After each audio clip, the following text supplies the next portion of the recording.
आगे बढ़ते हैं ग्रुपिंग्स। इंटरनेशनल ग्रुपिंग्स वाला जो GS2 में मुद्दा है, EIIB और ब्रिक्स बैंक वो पूछ लिया तो मैं पढ़ाऊंगा नहीं, WTO पीस क्लॉज ये भी पूछ लिया तो मैं पढ़ाऊंगा नहीं। अब मोदी की जुलाई में सेंट्रल एशिया में मुलाकातें, तो 5 स्तान कंट्रीज, तुर्कमेनिस्तान, ताजिकिस्तान और वो सब, ठीक। और 2 उफा के, रशिया के उफा में 2 समिट हुए, एक ब्रिक्स समिट और दूसरी SCO। तो ये सब भी मैं नहीं पढ़ाऊंगा, केवल SCO पे थोड़ा फोकस करते हैं। Shanghai cooperation organisation, structure, function और भारत का क्या यहाँ पर इंटरेस्ट है GS2 के लिए। 2001 में बना, ऑफिशियल लैंग्वेज है रशियन और चाइनीज। उसका स्ट्रक्चर क्या है, सबसे ऊपर होता है हेड ऑफ द स्टेट, जो कि प्रायोरिटी एरिया क्या क्या है तय करेंगे। देन हर एक अलग अलग काउंसिल बनाई है, हेड ऑफ गवर्नमेंट मतलब प्राइम मिनिस्टर और ऐसे लोग मिलेंगे और बजट तय करेंगे। फॉरेन मिनिस्टर बैठेंगे और उनकी कॉन्फ्रेंस में फॉरेन पॉलिसी वगैरह तय होगा। Then defence, transport, security, disaster, इनकी एजेंसी के जो भी अफसरान होंगे वो बैठेंगे और वो अपनी कॉन्फ्रेंस करेंगे, तो उनका काम हुआ। तो दूसरा ये pillar. Then daily fire fighting के लिए सेक्रेटेरिएट होता है और वहां पर एक एग्जीक्यूटिव सेक्रेटरी होता है, जिसकी चयनित कौन करता है, ये हेड ऑफ स्टेट वाले। और SCO का एक बड़ा उद्देश्य है टेररिज्म के खिलाफ लड़ना, रीजनल सिक्योरिटी कोऑपरेशन बढ़ाना।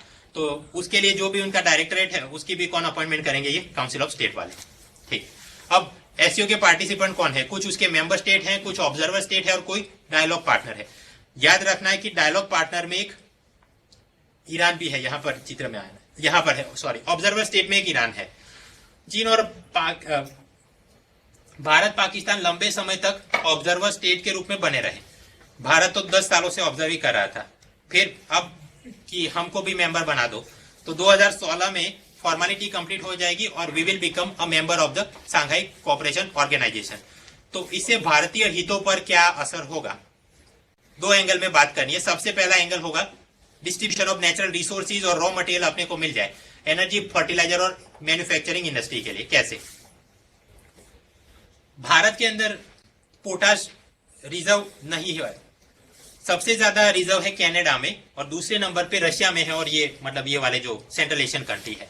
स्वाभाविक हम ये SCO के अंदर मेंबर बन गए तो ये आराम से यहां से अपने को माल मिल जाए। नेक्स्ट हम पाते हैं कि तुर्कमेनिस्तान के अंदर गैस रिजर्व ज्यादा है, बढ़िया है, तो वहां से अगर हम तापी पाइपलाइन खींच लें और ये Asian development bank, EIIB, BRICS bank, SCO वाले ये सारे लोग इसको फाइनेंस भी कर लें, राइट। तो इस प्रकार से अगर हमको नेचुरल गैस मिल जाए, उसके ऊपर आप उसमें से आप एमोनिया एक्सट्रैक्ट करो और उस एमोनिया से यूरिया बना सकते हो, तो यूरिया फर्टिलाइजर की अपने को सिक्योरिटी हो गई। और पोटाश इंपोर्ट कर सकते हो, तो पोटाश वाले फर्टिलाइजर की भी अपने को रॉ मटेरियल में सिक्योरिटी हो गई। आगे उसी प्रकार गोल्ड इंपोर्ट कर सकते हैं, ये यूरेनियम और ऐसे नेचुरल रिसोर्सेज इंपोर्ट करने में अपने को दूसरी metallic resources, copper, aluminium, manganese, zinc जो भी वहां पर है। आगे एक तो मतलब ये तापी पाइपलाइन हो जाए अपनी, Turkmenistan, Afghanistan, Pakistan and India.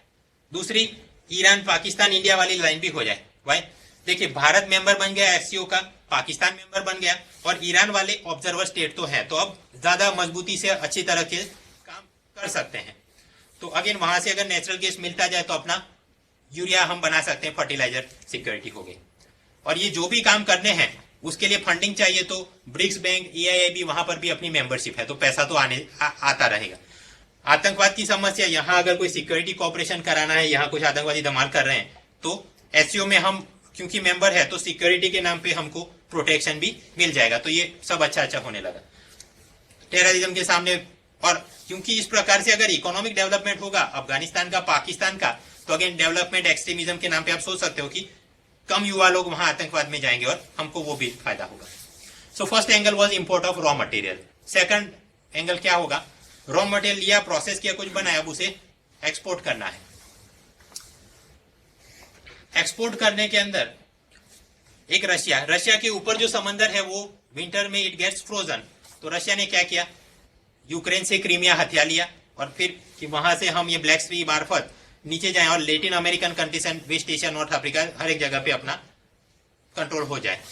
अब भारत भी इस प्रकार से कनेक्टिविटी के बारे में सोचना पड़ेगा। तो रशिया वाले और दूसरे लोग international north south transport corridor INSTC, ये एक प्रकार का मल्टी मॉडल कॉरिडोर बनेगा, शिप, रेल, रोड सबके। वो प्रतीक सर ने अपने IR2 P4 के अंदर ये पढ़ा है, आप देख लेना। अब हम ये रशिया के और ये जो चल रहा है INSTC उसको लेवरेज करें और हम यहाँ पर कैसे अपने एक्सपोर्ट चीजों को बढ़ा सकते हैं। मुंबई से कोई चीज मतलब जो भी प्रोड्यूस किया हमने, ये वरमाला जो पहनी थी भारत माला, ओके, वहां से सारा माल इधर आ गया, नीचे से जो भी मुंबई पे आ गया।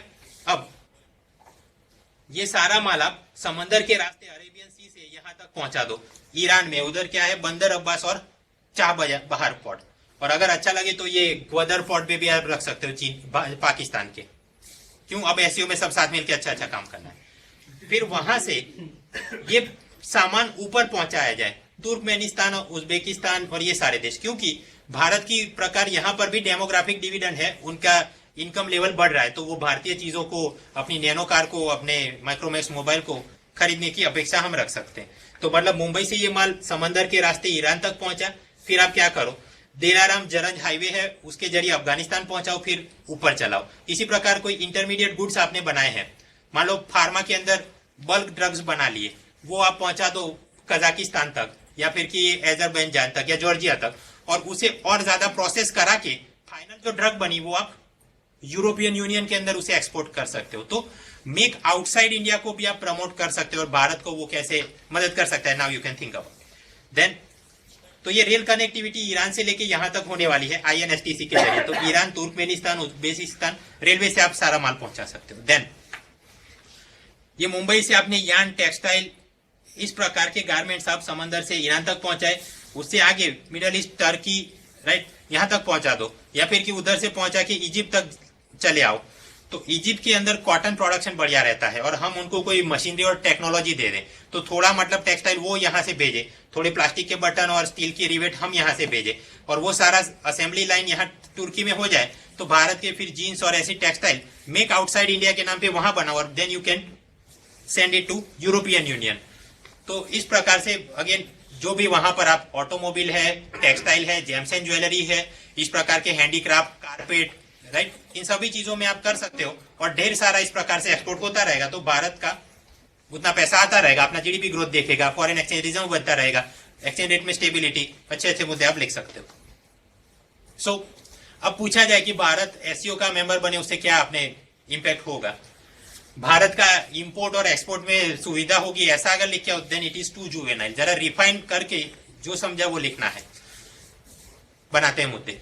फर्स्ट थिंग, दिस SCO के अंदर मेंबर बनने से हमारी कनेक्टिविटी बढ़ेगी। कैसे कनेक्टिविटी के लिए international north south transport corridor है, राइट। दूसरा ये पाइपलाइन वाली और ऐसी कनेक्टिविटी की बात आप करो तो AIIB, ब्रिक्स बैंक, ये सब लोग हैं। So because of all this thing connectivity किसकी बनेगी, 4M और 1E की, main material, minerals, market and energy. अब स्वाभाविक कनेक्टिविटी बढ़ी तो अपना ट्रेड बढ़ेगा, अब ट्रेड बढ़ेगी तो टाई बढ़ेगी। टाइस कैसे बढ़ेगी, आप मिलिट्री रिलेटेड टाई बनाओ तो वो लंबे समय तक चले, उससे ज्यादा लंबे समय तक चलेगी इकोनॉमिक टाइस। तो India, Russia, China, even Pakistan, इन सब की इस प्रकार के ट्रेड इकोनॉमिक टाई बन गई तो आगे चल के G20 की बात हो, WTO, sustainable development goal, climate finance, हर एक जगह पे जाके ये लोग अपना एक ब्लॉक बना के अपनी बातें रख सकते हैं, ताकि जो अमेरिकन डोमिनेटेड पॉलिसी आजकल बढ़ रही है उसके सामने काउंटर बैलेंस किया जा सके। तो कनेक्टिविटी से ट्रेड बढ़ा, ट्रेड बढ़ी तो टाई बढ़ी, और टाई बढ़ी तो टेरर कम होगा। क्यों? एज सच SCO का ओरिजिनल पर्पज ही ये था कि टेरर और सिक्योरिटी के रिलेटेड काम करना है। अब क्योंकि टाई बढ़ी तो पाकिस्तान, अफगानिस्तान ज्यादा स्टेबल और प्रॉस्परस हो जाए तो वहां जो भी ड्रग तस्करी, आतंकवाद हो रहा है वो कम होगा, तो अपनी सिक्योरिटी उस हिसाब से बढ़ी। देन चीन के लिए भी ये बढ़िया है। चीन का वेस्टर्न इलाका, वहां ये जिंगजियांग प्रोविंस है, जहां ये Uyghur militants they want another country, वो अलग देश बनाना है, और वो भी पाकिस्तान, अफगानिस्तान के आतंकवादियों के साथ मिल रहा है। तो इन सबके सामने अगर लड़ना है तो चीन का भी अब इंटरेस्ट आ गया, और भारत का तो है ही पाकिस्तान के आतंकवादियों से लड़ने का, तो साथ में मिलकर कुछ कर सकते हैं। सो and result will be connectivity से ट्रेड बढ़ी, ट्रेड से टाई बढ़ी, टाई से टेरर कम हुआ, and result is Asian unity बनेगी, जो मोदी ने शब्द प्रयोग किया, एशियन यूनिटी। तब अब एशियन यूनिटी के बारे में कुछ पूछा जाए, या कि SCO का इसमें क्या महत्व है, या कि सेंट्रल एशियन कंट्री का क्या महत्व, यही सारे मुद्दे रिसाइकल करके आप यूज कर सकते हैं। ठीक है, तो अब तक हमने बात कर ली कि एक तो युआन का इंक्लूजन रिजर्व करेंसी में, देन अपना ये स्टॉक मार्केट कैसे क्रैश हो गया, फिर भारत SCO का मेंबर कैसे बनाए, उसके रिलेटेड क्या इंपैक्ट है। अब आगे बढ़ते हैं। ये सब तो अच्छा बुरा होता रहेगा, लेकिन भारत का एक्सपोर्ट बढ़ता क्यों नहीं है? नहीं बढ़ने के कारण क्या अपनी खामियां है। एक तो टैक्स टेररिज्म है, FDI रिलेटेड अपनी पॉलिसी क्लियर नहीं है, तो इन्वेस्टमेंट बराबर से आ नहीं रहा। जीएसटी आप लागू नहीं कर रहे हैं, अगर वो लागू हो जाए तो then entire India will become a single market. तो वो मटेरियल की और इंटरमीडिएट गुड्स की आराम से एक जगह से दूसरी जगह ट्रांसफर प्रोसेसिंग हो तो एक्सपोर्ट अपना बढ़ सकता है। अपने लेबर लॉ बहुत पुराने हैं, एग्रीकल्चर पॉलिसी अनस्टेबल है, right, transaction cost is very high, हर एक केस पे यहाँ से परमिशन वहां से permission, so and result we don't have ease of doing business, बहुत घटिया रैंक है अपना। उससे आगे भारत के अंदर महंगाई उसके ट्रेडिंग पार्टनर से ज्यादा है, तो स्वाभाविक है अपना रॉ मटेरियल महंगा होगा तो हम उनकी टक्कर में सस्ते में माल बना नहीं पाएंगे। देन इंफ्रास्ट्रक्चर बॉटलनेक आपको पता है, इलेक्ट्रिसिटी की बात कर लो, कनेक्टिविटी की बात कर लो, तो उसके जरिए एक तो प्रोसेसिंग बढ़िया नहीं हो पाता और बढ़िया हो गया तो वो जल्दी से माल बाहर पहुंच नहीं पाता। राज्य सरकार भी उसके बारे में उदासीन है, वो ये सोचते हैं कि केंद्र सरकार असाइड स्कीम के नाम पे पैसा दे और कुछ इंफ्रास्ट्रक्चर बनाए, ये हमारी जिम्मेदारी है। देन मैन पावर अपना पूरा लो स्किल है, राइट, इनोवेशन और आरडीबी अपना आरएनडी भी लो है, तो जो भी बनेगा वो घटिया क्वालिटी का ही माल बनेगा, सब स्टैंडर्ड प्रोडक्ट्स की जो रवांडा और नाइजीरिया में ही हम बोल सकते हैं उनके लिए वो आईफोन लगे, अदरवाइज हमारा अमेरिका में चल के जो बिक जाए ऐसी बात होने से रही। So exports are low because of this reason. इसे बढ़ाना हो तो क्या करना चाहिए? Make in India, digital India, skill India आप लिख सकते हो। एक बड़ी बात ये करी गई कि फॉरेन ट्रेड पॉलिसी बनाई है जिसकी मदद से एक्सपोर्ट को बूस्ट करना है। उसका टारगेट था कि 2020 तक $900 बिलियन का अपना ट्रेड हो जाए और अग्रीमेंट बनाएंगे, अलग अलग काम करेंगे, राइट। तो रीजन वाइज क्या स्ट्रेटेजी होनी चाहिए? यूएसए में, यूरोपियन यूनियन में, सार्क, आसियान, चाइना, जापान, हर एक चीज में क्या होना चाहिए। देन प्रोडक्ट वाइज क्या होना चाहिए, एग्रीकल्चर, टेक्सटाइल वगैरह में, राइट। और ईज ऑफ डूइंग के नाम पे ड्यूटी स्क्रिप्ट दी जाए, इंस्पेक्टर आज कम किया जाए, ब्रांडिंग प्रमोशन पे फोकस करे, इस प्रकार की बातें उन्होंने करी थी। और ये L6, P1, P2 में आप आराम से देख लेना, मिल जाएगा। अभी के लिए थोड़ा हमने देख लेना है कि ये ट्रांस अटलांटिक पार्टनरशिप और TPP में कुछ नए डेवलपमेंट आए, वो क्या थे देखते हैं।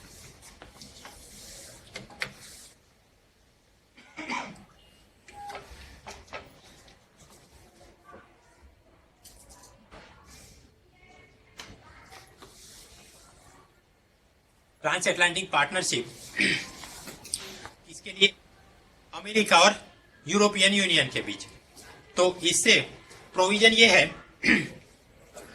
अमेरिका से अगर किसी ने दारू बनाया और वो यूरोपियन यूनियन में बिकने को जाए तो उस पर 0% इंपोर्ट ड्यूटी लगेगी। तो स्वाभाविक है भारत के लिए क्या होगा, एक प्रकार का टैरिफ बैरियर, क्योंकि हमारा दारू जाएगा तो उस पर वो लोग 12-15% टैक्स लगाएंगे। So this is hurting like this. Next, America से अगर कोई ऑरेंज या एग्रीकल्चर प्रोडक्ट जो भी चीज जाएगा उनको जल्दी जल्दी क्लियरेंस दे देंगे, उस पर क्वालिटी नॉर्म्स उनके रिलेटेड लाइट रहेंगे, हेल्थ, एजुकेशन, वाटर, हर एक जगह। तो स्वाभाविक है उसकी टक्कर में हमने अगर कोई सामान भेजा तो ये यूरोपियन यूनियन वाले बोलेंगे कि इसके अंदर ये फ्रूट फ्लाई वाला कंटामिनेशन है या पेस्टिसाइड है या XYZ, तो ये अपने लिए नॉन टैरिफ बैरियर हो गया।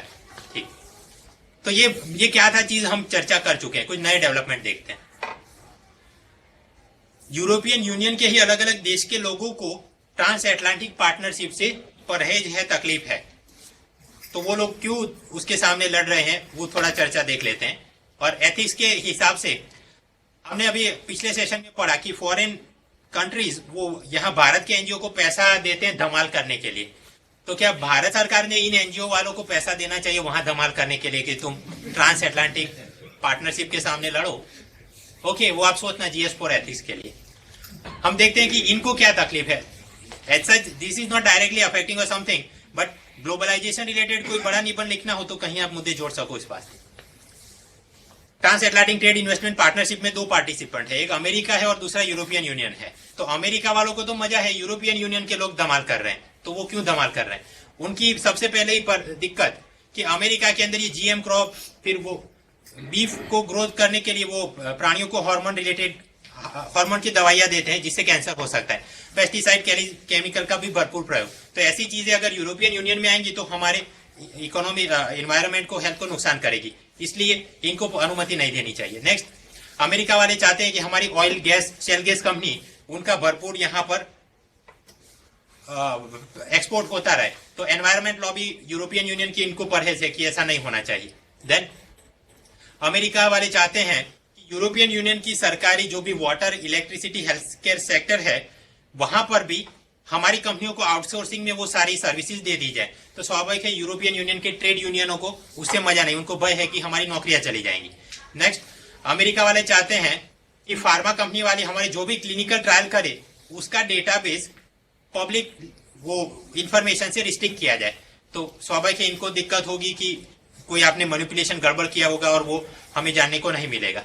नेक्स्ट, अमेरिका के अंदर हमको पता है कि उनकी वो federal reserve rate, fed rate जो चलते हैं नियर 0% है, और dollar is a global currency, तो ये सस्ते में डॉलर छापते रहेंगे, मतलब सर्कुलेट करते रहेंगे, इनकी कंपनी सस्ते में माल बनाएगी और यूरोपियन यूनियन के अंदर इनका ही सारा माल आ जाएगा और हमारी डोमेस्टिक इकोनॉमी को ये नुकसान करेगा। So America will start dumping similar to China is dumping in European union. फिर एक बड़ा मुद्दा, investor state dispute settlement, ISDS।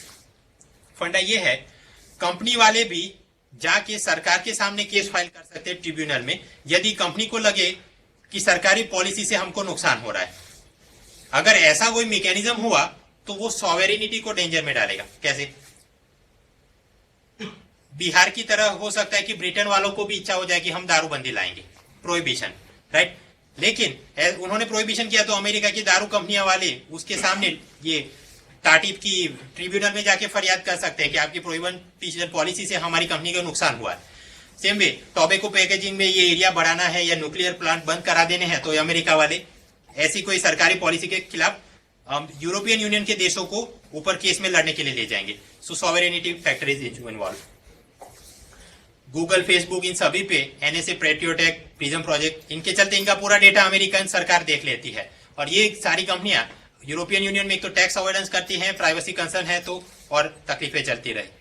And lastly, middle east में जो भी धमाल चल रही है, या आईसिस पे बॉम्बिंग किया या सीरियन वॉर, तो यूरोपियन यूनियन के लोग ये पाते हैं कि वो सारी तकलीफों की जड़ अमेरिका है और उन तकलीफों के चलते मिडल ईस्ट की जनता यहाँ माइग्रेट होके यूरोपियन यूनियन में आ रही है और यहाँ हमारी इकोनॉमी को, मतलब रिसोर्सेज पे उनका प्रेशर पड़ रहा है। तो because of that European union की जनता वैसे ही अमेरिका से एंग्री है, therefore they are opposing this trans Atlantic trade and investment partnership. ठीक है, तो अब तक हमने देखा yuan inclusion in SDR, China का स्टॉक मार्केट कैसे कोलैप्स हो गया, भारत को SCO में मेंबरशिप से क्या फायदा, trans Atlantic trade investment partnership. अब लास्ट मुद्दा, ट्रांस पैसिफिक पार्टनरशिप क्या है? कुल मिला के 12 देश, अमेरिका प्लस 11 अदर्स, वो जुड़ के ये बना रहे हैं। साउथ कोरिया ने जब मैं ये बाउंड बना था ज्वाइन नहीं किया था। ये TPP क्यों चाहिए? चीन से अगर कोई खिलौने, गाड़ियां या टेक्सटाइल वो वियतनाम में जाएगा तो उस पर 0% इंपोर्ट ड्यूटी, लेकिन अमेरिका की ऐसे खिलौने, गाड़ियां, टेक्सटाइल वो वियतनाम में जाएगा तो उससे 20 to 40% कस्टम ड्यूटी लगती है। तो स्वाभाविक है अमेरिका को मजा नहीं आएगा। वो चाहते हैं कि ये सभी देश, चाहे कनाडा, मैक्सिको या इस प्रकार यहाँ पर जो एशियन कंट्री है, वहां हमारा माल 0% कस्टम ड्यूटी में जाना चाहिए, तभी जाके हम चाइना की टक्कर में बढ़ पाएंगे। तो स्वाभाविक है उसके चलते चीन ये USA लेके आया कि ट्रांस पैसिफिक पार्टनरशिप बनानी है। अब तकलीफ हो सकती है, आप सोचो कि this is a two way street, कि वियतनाम के अंदर भी जो माल बनाओ वो अमेरिका में आया तो उस पर 0% इंपोर्ट ड्यूटी लगे, लेकिन अगर ऐसा करने गए तो ये वियतनाम, कंबोडिया, यहाँ पर तो सस्ता लेबर फोर्स आपके पास है और वो सस्ते में माल बना के यहाँ फ्लड कर दे दो, अमेरिका को नुकसान हो जाएगा कि अपना माल उधर जाने से रहा है, ये लोग अपना माल हमारे यहाँ ले आ रहे हैं। देयरफॉर अमेरिका ये भी चाहता है कि लेबर प्रोविजन हमारे हिसाब से होने चाहिए, कि चाइल्ड लेबर को खत्म कर दो, ट्रेड यूनियन को परमिट करो एंड सो ऑन। अब ऐसा अगर कुछ किया जाए तो क्या भारत ज्वाइन कर सकता है? नहीं कर सकता। वाई? TPP में ये बोला गया है कि एलिमिनेट चाइल्ड लेबर। भारत ने चाइल्ड लेबर अमेंडमेंट बिल 2012 लेके आए, वहां क्या लिखा है? हम लोग चाइल्ड लेबर को संपूर्णतः खत्म नहीं कर सकते because of our socio economic condition, इसलिए ये बिल में प्रावधान है 14 साल से कम उम्र का बच्चा भी काम कर सकता है, किधर? फैमिली एंटरप्राइज में, और सर्कस को छोड़ के बाकी की एंटरटेनमेंट इंडस्ट्री में भी वो काम कर सकता है। ये बात बराबर कि 14 से 18 तो हैजार्डस इंडस्ट्री में नहीं लगाएंगे। नेक्स्ट, कि अगर पेरेंट पहली बार पकड़ा गया तो उसे जेल में या वायलेशन के लिए कोई फाइन नहीं करेंगे। तो मतलब USA वाले जो बोल रहे हैं कि चाइल्ड लेबर संपूर्णतः खत्म कर दो, वो हम खत्म नहीं कर सकते और इसके चलते हम आपके TPP में ज्वाइन भी नहीं कर सकते। देन ये TPP बोलता है कि इलीगल फिशिंग प्रैक्टिसेस है, पेड़ काटने की प्रक्रिया, इन सबको आप बंद कराओ, वो भी हम नहीं करा सकते because of our socio economic condition. आप मल्टीलेटरल इन्वायरमेंटल एग्रीमेंट सारे इन्फोर्स होने चाहिए, वो हम नहीं करा सकते। Why? Common but differentiated responsibility, कि जो भी करना है प्रथम विश्व की जिम्मेदारी ज्यादा हो, वो लोग हमको ज्यादा फंडिंग में, टेक ट्रांसफर में पैसा दे तो हम कुछ सोचें, अदरवाइज ऐसा लीगली बाइंडिंग हर एक चीज हम करने से हम नहीं कर सकते। देन कॉपीराइट, ट्रेडमार्क, आईपीआर, इनका पुरजोर से इन्फॉर्मेंस किया जाए, ये भी हम नहीं कर सकते। भाई our IPR framework is based on 2 parameters की आईपी तो प्रोटेक्ट करना है लेकिन पब्लिक इंटरेस्ट भी प्रोटेक्ट करना है। तो आप अपने वहां से कोई महंगी दवाई भेजो तो हम कंपलसरी लाइसेंसिंग में उसका सस्ता वर्जन भी कराएं तो वो हम करना चाहेंगे। Therefore we can not join your TPP. फिर जो भी डिजिटल प्रोडक्ट है, software, music, video, books, games, उन पे 0% कस्टम ड्यूटी होनी चाहिए। भारत बोलता है कि नहीं, हम तो टैक्स उस पर डालना चाहेंगे क्योंकि हमें पब्लिक फाइनेंस में पैसा चाहिए, फिजिकल डेफिसिट कम करनी है, वेलफेयर स्कीम चलानी है।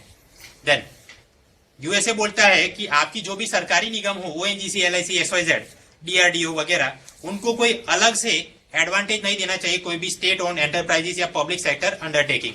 जो भी प्रोक्योरमेंट हो, स्कीम चल रही हो, वहां पे हर एक जगह सभी को टेंडर मारने में या पार्टिसिपेट करने में देसी विदेशी सबको मिलना चाहिए इक्वल ग्राउंड। भारत बोलता है हम नहीं कर सकते। भाई स्ट्रेटेजिक रीजन है, हम चाहते हैं कि हमारा डिफेंस में सेल्फ सफिशिएंसी हो, तो डीआरडीओ वाले वो टेक्नोलॉजी बनाएंगे, हम तो वो खरीदेंगे, भले आपकी ये लॉकहीड मार्टिन ने उससे बड़ी टेक्नोलॉजी बनाई हो वगैरह।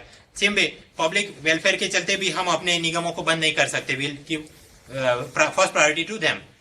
देन ऑब्वियसली दारू का मुद्दा कि भाई हमारे अमेरिका से जो भी वाइन बेवरेजेस वो भारत में आए उसके ऊपर 0% इंपोर्ट ड्यूटी करो। भारत वो कर नहीं सकता क्योंकि हमारी wine industry it is still in a nation stage, baby stage में है। और आप लोग ऐसे सस्ते में आपका दारू आ गया तो स्वाभाविक है यहाँ के शौकीन लोग वो पिएंगे तो हमारे ग्रेप फार्मर्स की भी लाइवलीहुड को भी नुकसान कर सकता है। और इन्हीं दारू के मसलों के चलते भारत और यूरोपियन यूनियन के बीच जो बायलैटरल ट्रेड इन्वेस्टमेंट एग्रीमेंट होना चाहिए वो भी नहीं हो पा रहा है इसके चलते। नेक्स्ट, अमेरिका चाहता है कि पब्लिक प्रोक्योरमेंट में कोई भी डिस्क्रिमिनेशन ना होना चाहिए। हमारे यहाँ सोलर मिशन चल रहा है, वहां पर कि सरकार ये सोलर पैनल खरीदे और वो हर एक जगह पे लगाए और चले काम, राइट। तो एक प्रकार से सब्सिडी चल रही है। तो अमेरिका चाहता है कि आप सोलर पैनल जब लगाओ तो वहां पर टेंडरिंग में विदेशी देशी दोनों कंपनियों को समान ग्राउंड मिलना चाहिए। भारत बोला नहीं, हम तो केवल ऐसी कंपनियों से पैनल खरीदेंगे जो कि डोमेस्टिकली उन्हें मैन्युफैक्चर किया गया है, क्योंकि हम ये चाहते हैं कि इस प्रकार से अगर हम लोकल कंपनियों से खरीदेंगे उनको कुछ पैसा मिले, वो कंपनियां उस पैसे तो थोड़ा एक्सपांड करें, नौकरियां खड़ी हो, आरएनडी में पैसा जाए तो अपनी लोकल कैपेसिटी बने। भले आप लोग सस्ते में हमको सोलर पैनल बेचो लेकिन हम सेल्फ रिलायंस गेन नहीं कर पाएंगे। So therefore we can not join such game कि जहां पर आप बोले कि पब्लिक प्रोक्योरमेंट में नॉन डिस्क्रिमिनेशन होना चाहिए। आगे बात, मान लो ऐसी कोई टीपीपी गेम में हमने ज्वाइन कर भी लिया और अगर पंगा हो गया दो देशों के बीच, तो फर्स्ट स्टेज रहेगा कि म्यूचुअल कंसल्टेशन, चाय पे चर्चा करके आप उसका सुलह करने की कोशिश करो। अगर ऐसा ना हो पाए तो एक इंडिपेंडेंट ट्रिब्यूनल बनेगी जहां पर जाके आप पैरवी करो। अगर आप केस हार गए तो सभी टीपीपी बैनेट सस्पेंड कर दिए जाएंगे। मतलब 0% आप जो एक्सपोर्ट कर पाते थे 0% ड्यूटी पे वियतनाम में या ऑस्ट्रेलिया में या कनाडा में, हर एक जगह पे वो आपका मतलब बेनिफिट खत्म हो जाएगा। तो भारत को ये चिंता है कि ऐसा करने पर तो हमारी सॉवेरेनिटी खतरे में आ जाएगी। हो सकता है कि आपके ये एनजीओ वाले कल उठ के कोई एनवायरमेंट का मुद्दा बना ले, चाइल्ड लेबर का मुद्दा बना ले और हमको ये ट्रिब्यूनल में ले जाए और फिर आप हमारा टीपीपी बेनिफिट सस्पेंड करा दो। अमेरिका के साथ तो सस्पेंड करा ही दिया, कनाडा, मैक्सिको में भी सस्पेंड करा दिया, तो ये हमारे लिए लाभप्रद नहीं है। वहां पर मतलब टीपीपी के एग्रीमेंट में ही ये बोला गया है कि give participation to civil society and all other non parties. Non party के नाम पे सभी लोग आ गए, ग्रीन पीस भी आ गया, फोर्ड फाउंडेशन भी। भले इनके आप रजिस्ट्रेशन कैंसिल भी कर दो एनजीओ के रूप में, still as non parties they can still go and complain in the tribunal against you. So स्वाभाविक है भारत को इन सब में मजा नहीं आएगा। और सबसे बड़ा मुद्दा है यान फॉरवर्ड अग्रीमेंट। यान फॉरवर्ड अग्रीमेंट ये बोलता है टीपीपी के जो भी 12 देश हैं वो आपस में जो भी टेक्सटाइल एक्सपोर्ट करे एक दूसरे पे उसके ऊपर 0% टैक्सेस लगे और कस्टम क्लियरेंस और फाइल क्लियरेंस उसमें मिनिमम बैरियर हो, जल्दी जल्दी वो क्लियरेंस दे दिया जाए। नेक्स्ट, और ये सारे फायदे ऐसे देश को नहीं दिए जाएंगे जो अपनी गैंग में शामिल नहीं है। तो स्वाभाविक है भारत अगर गैंग में शामिल नहीं है तो उसको परेशान कर सकता है, सिवाय के उस देश के अंदर उस यान की अवेलेबिलिटी या ना हो। उदाहरण से समझते हैं, वियतनाम के अंदर जींस बना रहे हैं और वो अमेरिका में एक्सपोर्ट होगा तो 0% ड्यूटी लगेगी। लेकिन वो जीन्स के लिए उपयुक्त जो टेक्सटाइल होना चाहिए या यान होना चाहिए या कॉटन होना चाहिए वो वियतनाम में नहीं है। Only in such special case Vietnam वाले वो इंडिया से लेके आए, वो चाइना से लेके आए, उस वक्त इंडिया और चाइना के माल पे 0% ड्यूटी लगेगी, अदरवाइज नहीं। सो लाइक दैट दिस यान forward rule of origin agreement स्वाभाविक है भारत को नुकसान करेगा। हाँ, शॉर्ट टर्म के लिए तो बराबर है कि वियतनाम वाले हमसे या चाइना से वो माल खरीदेंगे बैकवर्ड इंटीग्रेशन के लिए, लेकिन in the long term they will become self sufficient. तब जाके वियतनाम का जींस अमेरिका में जाएगा 0% ड्यूटी, भारत चीन का जाएगा तो 12-14% ड्यूटी, तो ट्रेड कंपेटिटिवनेस खराब होगी। और हमारा जो सपना था Cambodia, Myanmar, Laos, Vietnam CMLV country में जाके मेक आउटसाइड इंडिया बोल के टेक्सटाइल को बढ़ाना था, वो काम हम नहीं कर पाएंगे। सो भारत को TPP से क्या क्या नुकसान? TPP की चर्चा 5 साल से चल रही थी और उन्होंने कंक्लूड कर दिया। अब ओबामा ने जब अपने US कांग्रेस में जाके रेटिफाई करना है, मतलब लगभग वो खत्म हो गया। जबकि भारत यूरोपियन यूनियन के साथ बायलैटरल ट्रेड इन्वेस्टमेंट एग्रीमेंट की बात कर रहा है, वो 8 साल से अभी तक लटका हुआ है। उसी प्रकार उल्टा वो तो लटका हुआ है, बीच में यू वालों को ज्यादा लगा कि भारत की ये जेनेरिक ड्रग और उनमें गड़बड़ियां हैं, तो 700 से ज्यादा ड्रग्स अपनी बैन कर दी गई। उसी प्रकार आप ऑस्ट्रेलिया XYZ कंट्री के साथ बात करो, हमारे एग्रीमेंट कंक्लूड नहीं हो पाए। जब ये TPP कंक्लूड हो जाएगा तो 40% ट्रेड, 18,000 से ज्यादा टैक्स रिमूव हो जाएंगे, अमेरिकन गुड्स का प्रमोशन बढ़ता जाएगा। उसके चलते भारत की एक्सपोर्ट पे 25 to 30% वो नुकसान कर देगा, ऐसा एक्सपर्ट मान रहे हैं। और ये तो मतलब परसेंटेज के बारे में बोल रहा है, एब्सोल्यूट फिगर में $3 बिलियन का ट्रेड भारत का खत्म हो जाएगा। और अपना जो सपना था इंडियन फॉरेन ट्रेड पॉलिसी कि 2020 तक हमने बढ़ा के $900 बिलियन करना है, वो धरा का धरा रह जाएगा। और क्योंकि इन्होंने आपस में गुट बना लिया TPP वालों ने कि चाइल्ड लेबर नहीं होना चाहिए, एनवायरमेंट में ये प्रोटेक्शन होना चाहिए, तो वहां के निवेशक फिर बैक एंड इंटीग्रेशन या अपस्ट्रीम इंटीग्रेशन के नाम पे भारत में आने से बचेंगे because of the IPR environment and labour norms, तो अपने को वो भी नहीं मिल पाएगा। तो क्या भारत को TPP ज्वाइन कर लेना चाहिए, अपने हथियार नीचे रख देने चाहिए? नो, भारत को TPP ज्वाइन नहीं कर सकता, क्योंकि इकोनॉमिक सर्वे ने बोला है कि ऐसा करने के लिए जो एनवायरमेंट, लेबर, IPR फंड में रिफॉर्म करने होंगे वो हम नहीं कर पाएंगे। फॉरेन ट्रेड पॉलिसी ने भी वही बोला कि compliance cost is going to be very high agriculture, manufacturing, service sector में, और हमने अपनी सोशियो इकोनॉमिक डेवलपमेंट का भी ध्यान रखना है, वो चाइल्ड लेबर की बात हो या इलीगल फिशिंग की बात हो, इलीगल लॉगिंग की बात हो या लेबर नॉर्म्स हो। और ओबामा खुद भी इसे अभी तक मतलब अप्रूवल नहीं कर पाए थे, क्योंकि उनकी ऑपोजिशन पार्टीज भी ये बोल रही है कि आपने 0% ड्यूटी तो कर लिया, लेकिन वियतनाम के सस्ते चाइल्ड लेबर वगैरह वो यूज करेंगे ही और वो सस्ता माल अमेरिका में डंप हो जाएगा and it will not even benefit अस। तो ये उनके इलेक्शन का भी एक मुद्दा बन गया। ठीक है, तो इस प्रकार से ये जो इंटरनेशनल इकोनॉमी के थोड़े मुद्दे थे वो भी खत्म हुए, एंड लाइक दैट अपनी मेंस रिवीजन सीरीज वो भी खत्म होती है। आप सबको बेस्ट ऑफ लक।